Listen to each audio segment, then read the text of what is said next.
Hello, Morongo Basin and listeners around the world online at Z107.7fm.com.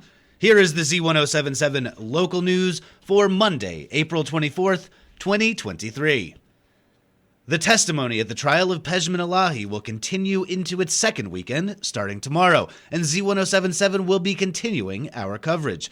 Elahi is facing several charges, including an accusation of attempted murder in a high-profile incident that saw a 29 Palms elementary school locked down. Online news editor Robert Hayden has been covering the trial, and his summary of the trial so far is available on our website, Z107.7fm.com, along with our full coverage of the trial. Wednesday's meeting of the Morongo Valley Community Services District Board of Directors was canceled after only 15 minutes due to a lack of quorum, with 3 directors unable to be present. Assignment reporter Gabriel Hart spoke with the directors to get a clearer picture of the chaotic evening and joins us with this report.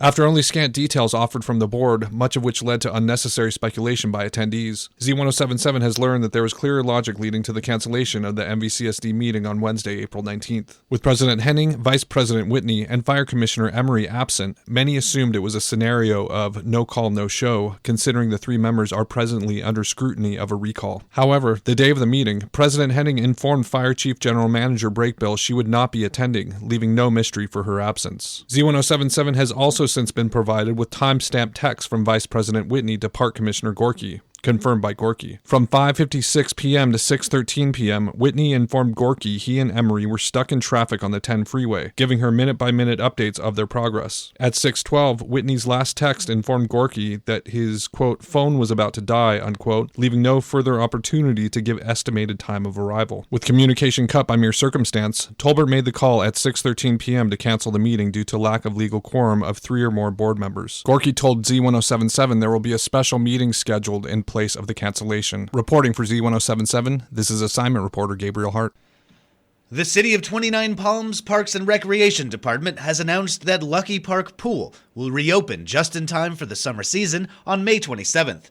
The pool was closed in August 2022 for a complete $6.4 million renovation, with funding coming from both the city and the state of California. When the pool reopens on May 27th, it is scheduled to be open weekends at first from 1 p.m. to 5 p.m., with weekday hours beginning on June 1st. Hours will continue to expand throughout the summer. A grand opening pool party is scheduled for June 16th. The pool will have modest entry fees with daily and season passes available to purchase. For the full schedule and list of pass options, visit this story on Z107.7fm.com. As the weather heats up, the Yucca Valley Youth Commission is here to provide a fun way to cool off this weekend. The commission will host a Teen Splash Day at the Yucca Valley Community Center soccer field this Saturday, featuring water slides, a bounce house, a dunk tank, cornhole, and hula hoop activities. There will be games, door prizes, and snow cones and snacks. This free event is open to teens and their families from 11 a.m. to 2 p.m. at the Yucca Valley Community Center. On Friday's Up Close show, host Gary Digneau spoke with Matt Schrag, the general manager of the 29 Palms Water District. Schrag discussed the state of California's efforts to limit water use statewide.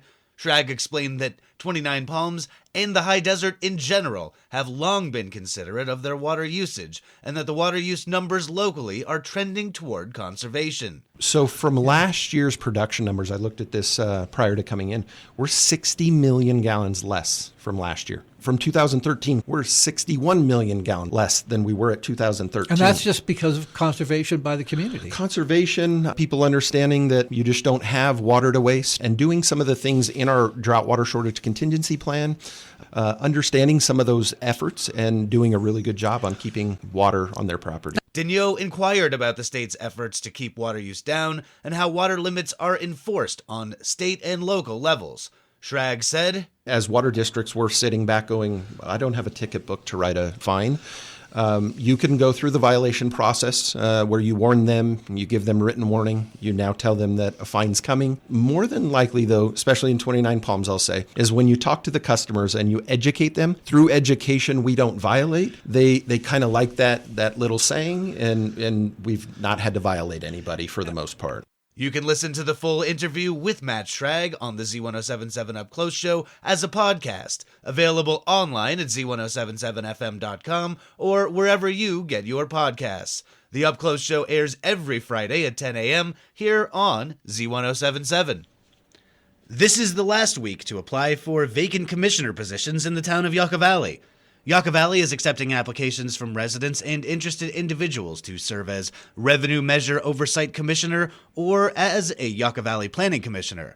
The application deadline is Wednesday. Reporter Hillary Sloan will fill you in on the details. There are 2 commissioner positions available. First, the Planning Commission, which advises the Town Council and Community Development Department on matters concerning future development and land use within the town of Yucca Valley, has an opening. The second position is to serve on the Revenue Measure Oversight Commission. The Oversight Commission was established by Ordinance 265 to review and make recommendations to the Town Council on using funds generated by implementing Measure Y and Measure Z. The application deadline for both positions is April 26. Interested applicants can apply online. For a link to the application, see this story at Z107.7fm.com. For Z107.7, this is reporter Hillary Sloan. The Animal Action League will be holding their world-famous drive-through nail trim-only clinic today. From 10 a.m. until 2 p.m., you can have your pet's nails trimmed for only $7 per pet. No appointment is necessary.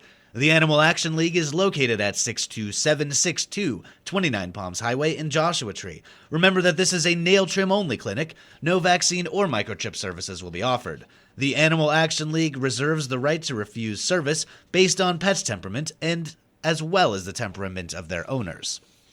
And finally, the Wonder Valley Community Center adds a glass arts program to the center's class offerings. With more on this, here's El Weatherup.